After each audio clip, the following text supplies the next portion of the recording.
Alors ici, nous avons en fait une représentation, enfin une photo, en fait une photographie de gens qui se sont battus pour, on dit, on lit partout Ebreznek, parce que c'est écrit Vannes, c'est écrit Nantes, c'est écrit, bref, c'est écrit en français, et eux ils se battent pour que ce soit écrit en breton.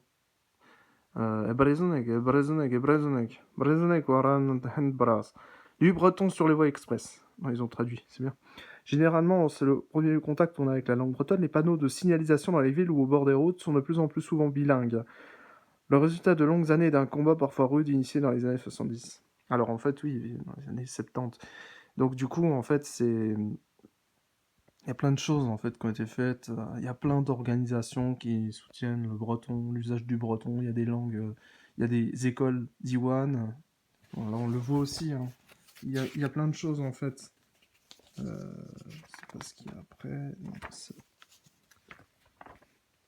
il y a plein de... Voilà.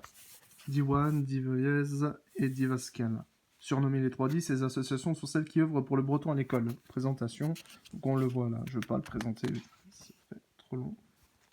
Mais en gros, l'idée, c'est qu'il y a des gens qui se battent pour préserver leur culture locale.